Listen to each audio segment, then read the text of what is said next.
नमस्कार दोस्तों, आप सबका बहुत बहुत स्वागत है आपके अपने चैनल लीगल एनसाइक्लोपीडिया में। और मैं हूं आपका दोस्त कपिल कुमार भार्गव। दोस्तों, आज के इस वीडियो में हम बात करने वाले हैं अग्रिम विवेचना यानी फर्दर इन्वेस्टिगेशन। किसी भी फौजदारी यानी क्रिमिनल केस में ही हो सकता है और फर्दर इन्वेस्टिगेशन की आवश्यकता क्यों पड़ती है, उसकी प्रक्रिया क्या है, कहां से स्टार्ट हो सकता है और किसके ऑर्डर से स्टार्ट हो सकता है, ये सारी बातें आज के इस वीडियो में हम जानने वाले हैं। दोस्तों, आप सबसे एक हम्बल रिक्वेस्ट ये जरूर है कि वीडियो को पसंद आए तो लाइक कर दीजिएगा और लीगल एनसाइक्लोपीडिया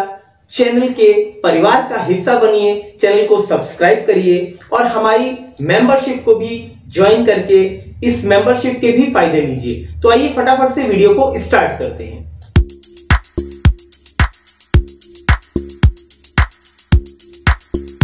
दोस्तों, जैसा मैंने आपको बताया कि आज के इस वीडियो का एजेंडा है फर्दर इन्वेस्टिगेशन। तो दोस्तों, फर्दर इन्वेस्टिगेशन अग्रिम विवेचना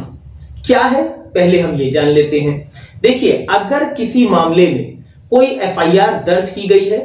उसमें इन्वेस्टिगेशन यानी विवेचना हुई है और उस विवेचना यानी इन्वेस्टिगेशन कंप्लीट हो जाने के बाद चाहे पुलिस डिपार्टमेंट हो, चाहे सीबीआई डिपार्टमेंट हो और चाहे ईडी हो, यानी कोई भी इन्वेस्टिगेटिंग एजेंसी के द्वारा इन्वेस्टिगेशन कंप्लीट कर लेने के बाद अगर मामले में फाइनल रिपोर्ट यानी अंतिम आख्या लगा दी गई है या इन्वेस्टिगेशन कंप्लीट होने के बाद चार्जशीट यानी आरोप पत्र दाखिल कर दिया गया है और बतौर वादी यानी जिस व्यक्ति ने एफआईआर लिखवाई वो व्यक्ति अपने आप को एक विक्टिम यानी पीड़ित फील करता है, उसे यह लगता है कि अगर मामले में अंतिम आख्या लगी है तो यह गलत लगी है, इस मामले में फर्दर इन्वेस्टिगेशन यानी अग्रिम विवेचना होनी चाहिए।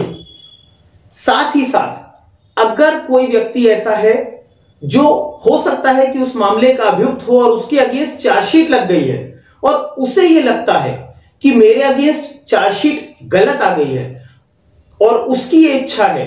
कि इस मामले में अगर अग्रिम विवेचना हो जाए यानी फर्दर इन्वेस्टिगेशन हो जाए तो हो सकता है कि ये जो आरोप पत्र पुलिस वालों ने गलती से तैयार करके न्यायालय में भेज दिया है, इस आरोप पत्र की आवश्यकता न पड़े और मेरा नाम इन्वेस्टिगेशन से निकल जाए। दोस्तों, फाइनल रिपोर्ट क्या होती है, आरोप पत्र क्या होते हैं, इन सब विषयों के ऊपर हमारे चैनल लीगल एनसाइक्लोपीडिया में पहले से वीडियो बने हुए हैं। डिस्क्रिप्शन में उन वीडियोस के लिंक दिए हैं, देखें, आपका कानूनी ज्ञान बढ़ेगा। तो दोस्तों, सबसे पहले तो फर्दर इन्वेस्टिगेशन का जो प्रावधान दंड प्रक्रिया संहिता यानी CrPC code of criminal procedure में दिया गया है वो है सेक्शन 173 सबसेक्शन 8 सीआरपीसी। अब आपको यह भी जानना जरूरी है कि फर्दर इन्वेस्टिगेशन की प्रक्रिया स्टार्ट कैसे होती है, कहां से हमें क्या करना चाहिए। दोस्तों, सबसे पहले अगर आपको यह लगता है कि आपके मामले में अंतिम आख्या लगा दी गई है और फर्दर इन्वेस्टिगेशन होना चाहिए या आरोप पत्र लगाया गया है, गलत आरोप पत्र लगा है और उसमें फर्दर इन्वेस्टिगेशन होना चाहिए, तो आप एक एप्लीकेशन तैयार करेंगे। जो भी आपके जिले का यानी जो भी आपके जनपद यानी डिस्ट्रिक्ट का सीनियर पुलिस ऑफिशियल होगा या आपके एरिया का एसीपी या सीओ होगा, उसके यहां आप एप्लीकेशन देंगे सेक्शन 173 सबसेक्शन 8 सीआरपीसी के अंतर्गत। इस एप्लीकेशन यानी इस प्रार्थना पत्र में आपकी जो जो बातें हैं वो सारी बातें आप वहां कोड करेंगे यानी लिखेंगे और वो एप्लीकेशन आप दे देंगे सीओ के या एसीपी के या सीनियर पुलिस ऑफिशियल के पास। उसके बाद अगर आपके उस प्रार्थना पत्र पर वो सीनियर पुलिस ऑफिशियल एक्शन लेता है और फर्दर इन्वेस्टिगेशन का ऑर्डर करता है तो वेल एंड गुड है, और अगर वो फर्दर इन्वेस्टिगेशन का ऑर्डर नहीं करता है तब आपको क्या करना है, जो एप्लीकेशन आपने उनके यहां दी थी ऑब्वियसली उसका एक सेट फोटोकॉपी अपने पास जरूर रखें और उसी एप्लीकेशन की कॉपी लेकर के आप मैजिस्ट्रेट की कोर्ट में चले जाएं, जहां जिस भी थाने के जुरिस्डिक्शन का मामला होगा उस मैजिस्ट्रेट की कोर्ट में, जुडिशियल मैजिस्ट्रेट की कोर्ट में आप एप्लीकेशन डालेंगे application under section 173 subsection 8 CRPC for further investigation। जी हां दोस्तों, जब आप मजिस्ट्रेट की एप्लीकेशन डालेंगे और अपनी एप्लीकेशन के संग वो एप्लीकेशन अटैच करेंगे जो आपने सीनियर पुलिस ऑफिसर्स को पहले दे दी है, जी हां, तब मजिस्ट्रेट कोर्ट संबंधित थाने से या उस सीनियर पुलिस ऑफिसर से रिपोर्ट तलब करेगी। आफ्टर दैट, यानी उसके बाद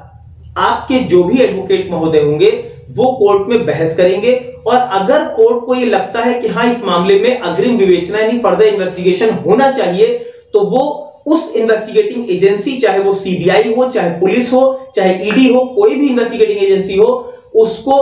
अग्रिम विवेचना करने का आदेश दे सकते हैं। अब यहां पर एक सबसे इंपॉर्टेंट बात है दोस्तों,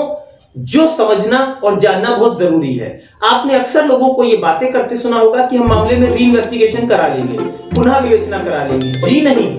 अपने दिमाग को एकदम क्लियर कर लें। री इन्वेस्टिगेशन यानी पुनः विवेचना नाम का कोई भी शब्द या प्रक्रिया हमारे भारतीय कानून में नहीं है, और कभी भी किसी भी मामले में फर्दर इन्वेस्टिगेशन ही होता है, री इन्वेस्टिगेशन या पुनः विवेचना नहीं होती है दोस्तों। सिर्फ और सिर्फ री इन्वेस्टिगेशन यानी पुनः विवेचना के मामलों में या तो माननीय उच्च न्यायालय यानी ऑनरेबल हाई कोर्ट या ऑनरेबल सुप्रीम कोर्ट माननीय सर्वोच्च न्यायालय ही आदेश दे सकता है, और जनरली हाई कोर्ट या सुप्रीम कोर्ट भी पुनः विवेचना यानी री इन्वेस्टिगेशन करने का आदेश नहीं देता है। सिर्फ और सिर्फ मामले में फर्दर इन्वेस्टिगेशन ही होती है। तो दोस्तों, अगर ये वीडियो पसंद आए तो इसे लाइक कर दीजिएगा, चैनल पर नए हो तो इसे सब्सक्राइब कर दीजिएगा, और बेल आइकन को ऑल पर दबाकर रखिएगा ताकि नए नए वीडियोस के नोटिफिकेशन प्राप्त हों और आपका ज्ञान बढ़ता जाए। और इसके बगल में एक ज्वाइन बटन है, अगर आप मेंबरशिप लेना चाहेंगे तो हमें बहुत खुशी होगी, और इसमें हम आपको पर्क्स प्रोवाइड कराएंगे। मेंबरशिप के ऊपर भी हमने वीडियो बना रखा है, आप उसे देखें, आपका ज्ञान बढ़ेगा। धन्यवाद दोस्तों।